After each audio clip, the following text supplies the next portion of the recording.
There was this dream that this gang member had where he and I are in a room and it's absolutely pitch black. And he knows that I'm in the room, though we're silent with each other. And suddenly in the darkness, I pull a flashlight out of my pocket and I aim it steadily at the light switch on the wall. And he knows that he's the only one who can turn that light switch on, though he's grateful that I happen to have a flashlight. And then, with great kind of nervousness and trepidation, he inches his way toward the light switch, takes a deep breath, flips it on, and the room is flooded with light. And now he's sobbing in the telling of the story. And he says, the light is better than the darkness. Like he didn't know that to be the case. It's a kind of a touchstone story, because I suspect prior to that, I had been trying to turn light switches on for people, you know, save people. And you can't do it. I think all you can do really is know that you own a flashlight and that you happen to know where to aim it.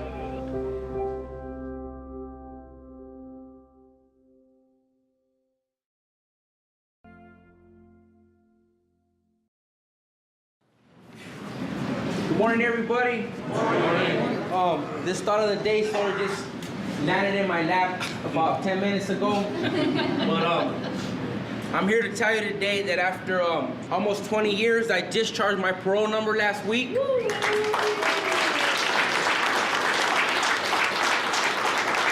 This place right here just reassured me that people get second chances. I always wanted to change, and I always wanted to be a productive member of society. I just didn't know how. My life ain't easy, but at least I'm free, and I got a job here at Homeboy Industries, and I love being here. I take my job very seriously.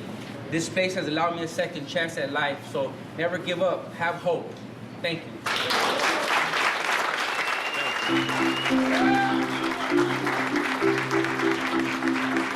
Chino, lead us in prayer.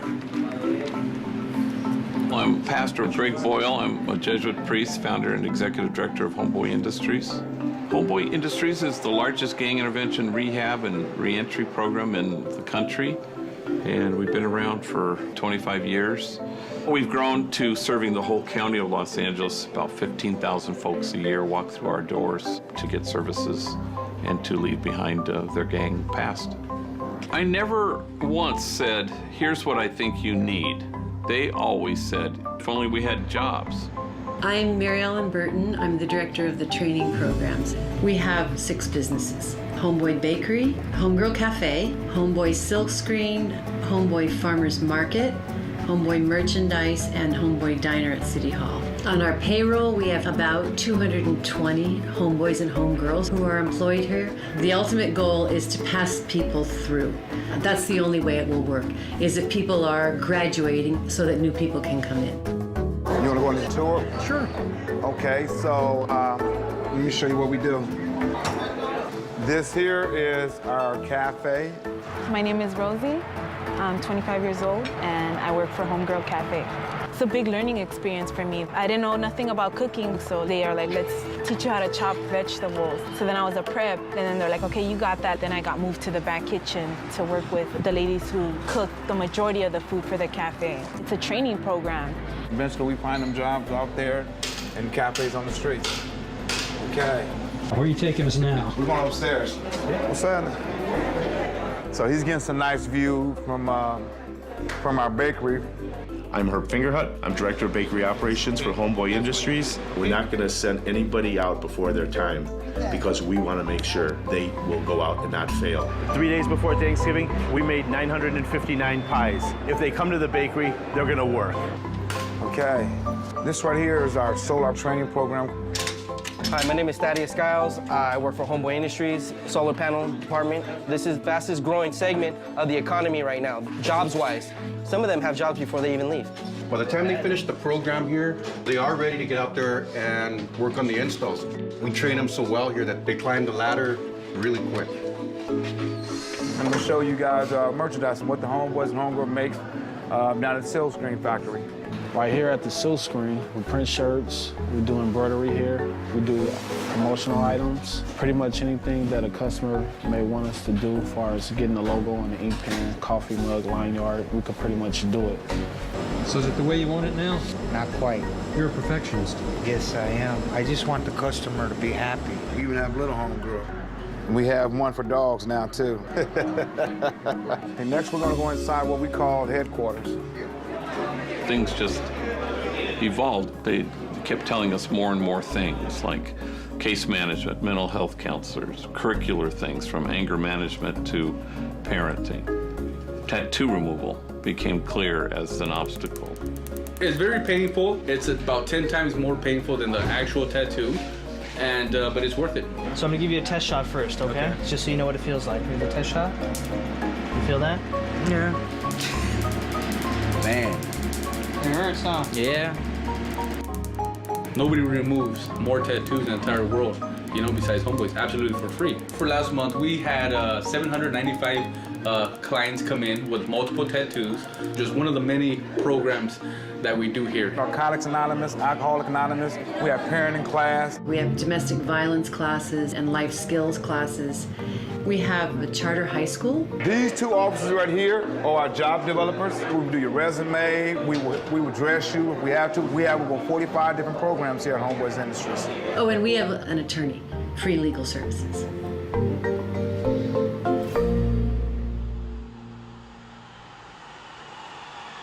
Everybody here has to carry more than the average person. My name is Agustin Lizama. I'm 32 years old. I've been employed at Homeboy since July of 2005. Agustin, who we all called Tintin, he was, you know, from a gang and talking on the payphone. And somebody drove by and opened up fire and just shot his hand off.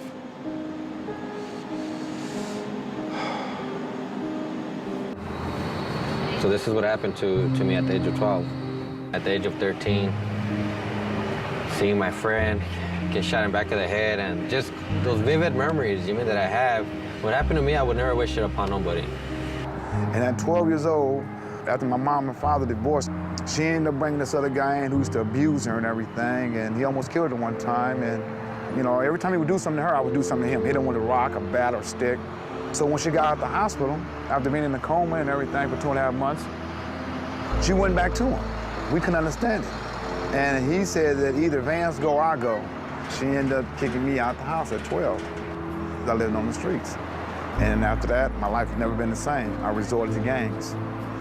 At the age of 20, that's when I caught my attempted murder. That sentence really kind of did it for me. Came out like at 25 years old, and I was like, I want to do something with my life, you know? I mean, I'm not the smartest individual, but like I felt that I had a lot in me to give out. I just knew that there has to be something more than streets and gangs and drugs. Nobody reached in and say, son, don't go there, don't do that.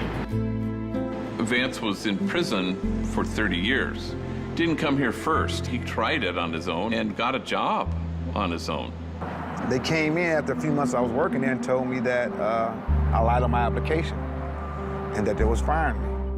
And he said, no, I didn't. He goes, yeah, right here. It says, have you been convicted of a felony in the last 7 years? And he goes, I haven't been. 29 years ago I was, but not in the last 7 years. They still fired me. So it's just amazing. But that's a kind of a typical story, actually. And then employers apologize. We hate to let you go because you're a great worker. To which I would say, don't let them go, you know? You don't have to let anybody go.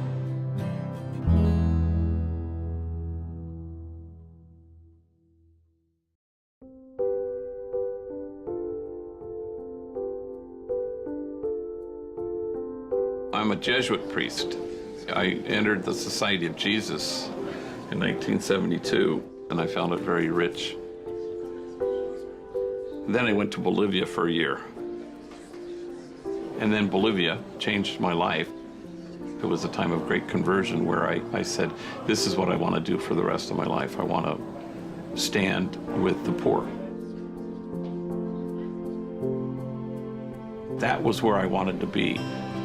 And that evolved even more to want to stand with the easily despised, the readily left out, the excluded, to imagine a circle of compassion and then work to see that nobody is excluded from that circle.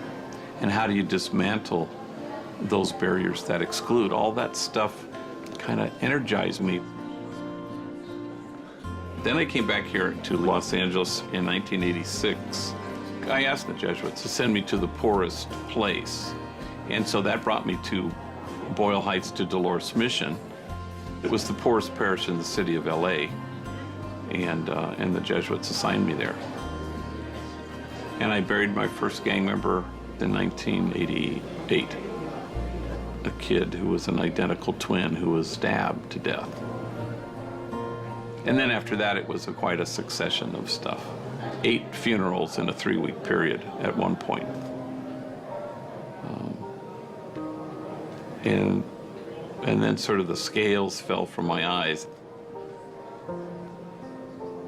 This was the rise of crack cocaine, and it was just a time of, great unrest and upheaval and violence and drug selling.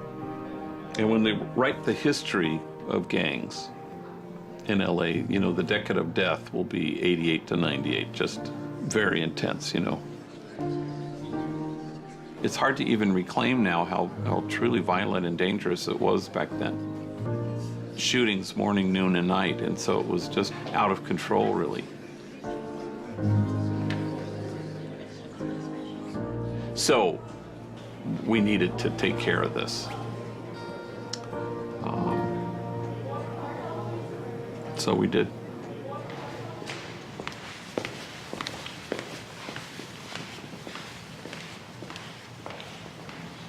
Mi nombre es Esperanza Vázquez y soy mamá de 9 hijos. Mi nombre es Rosa Campos. Llegué a esta comunidad, tengo 42 años.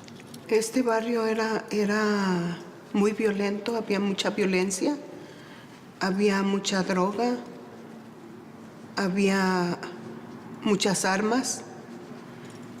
Tenemos muchas memorias que nuestros hijos todos se estaban matando y yo creo que yo hasta perdí la cuenta de todos nuestros jóvenes que han muerto. Muy triste que estaba la comunidad. Teníamos mucha pena salir de las casas. Porque nosotros teníamos miedo. Por tanta balacera, no podíamos salir por tanta balacera. Y seguido había muertos. Y yo llorando le dije al padre, Padre, ¿qué voy a hacer yo?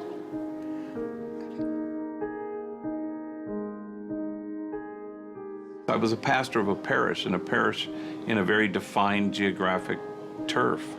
And all these 8 gangs lived in my turf. So you had a choice as a priest to, bury my head in the sand or to roll up my sleeves. Myself and the women in the parish, we chose to roll up our sleeves. Y pues el padre Greg decía, tienen que salir, tienen que andar afuera y pues...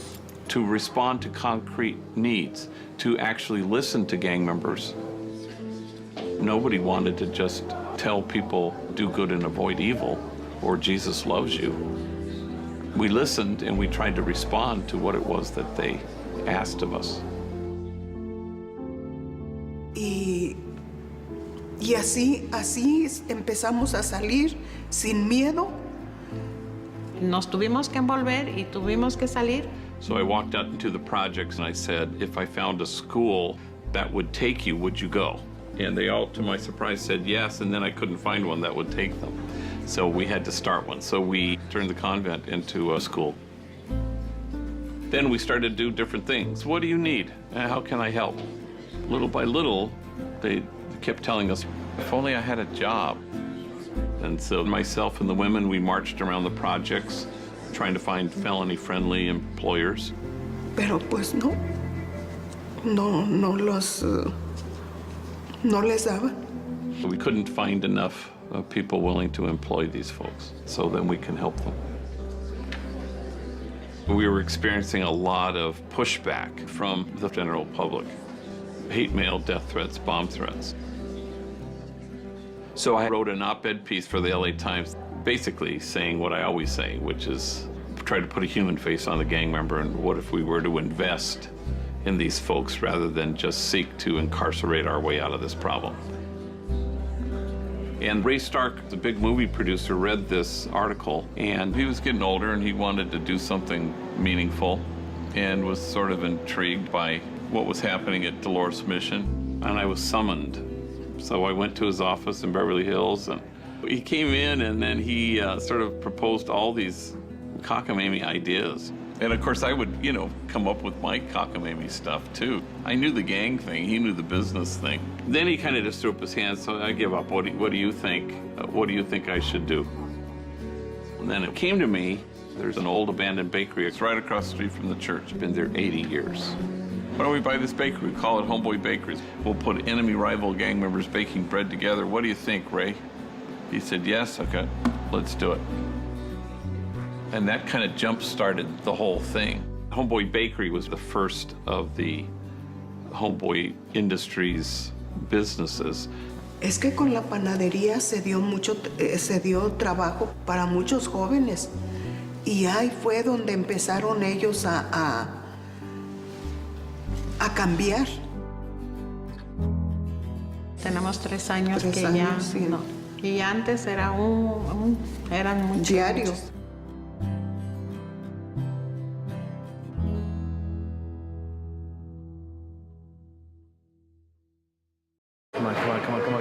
Come on.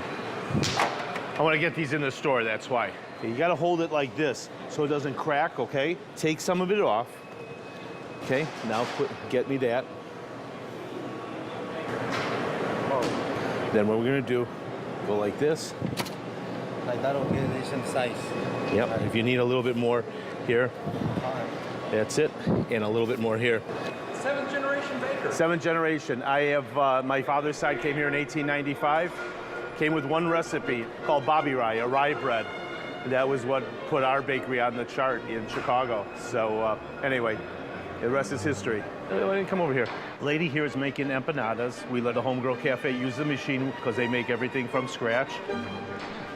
In our bakery in Chicago, we had a multi-unit retail and wholesale bakery. Did everything. I worked in the bread shop when I was younger, and I took over the pastry department when I got out of school. You think you know everything at 22, 23, and you really don't. What are you guys making today?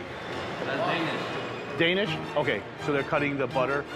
We use only Pelugra European butter, and I learned a lot. We had some great people working for us. They were from Italy, they were from Czechoslovakia, Poland, Hungary.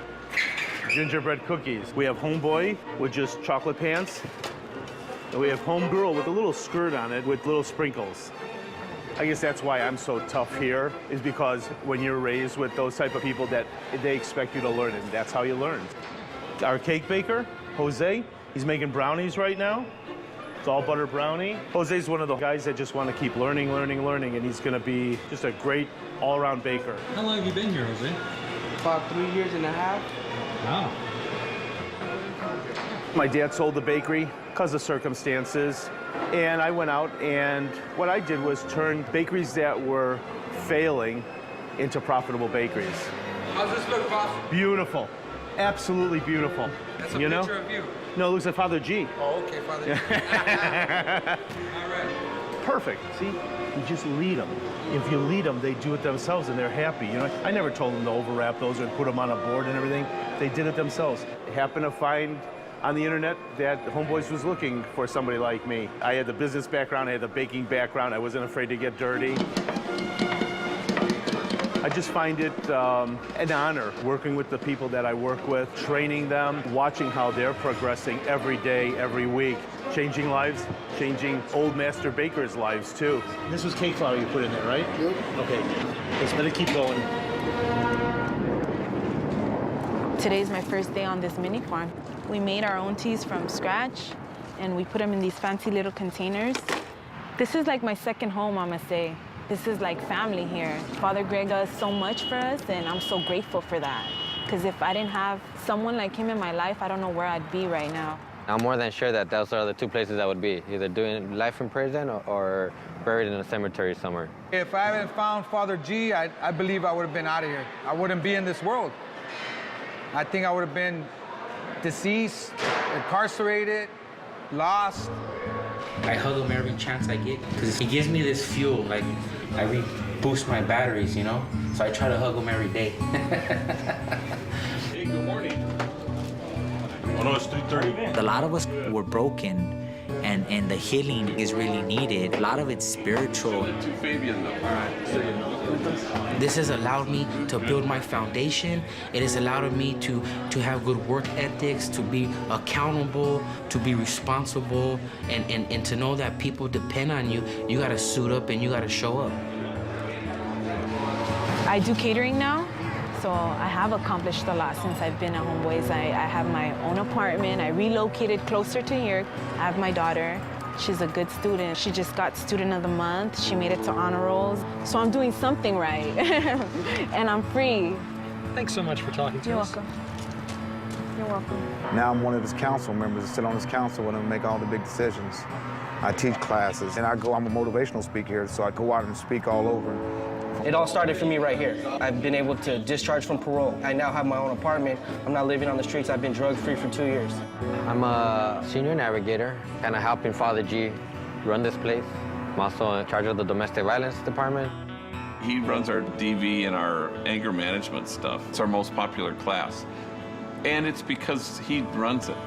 Like I said, I always knew there was something in me, but I didn't know where, and I found acting. I've been in the acting industry for like 3 years. I started getting training. I got an agent, and I've been working. I'm also a blessed man to be having my family. I have 2 kids. I have a son, Adrian. I have my daughter, Bella.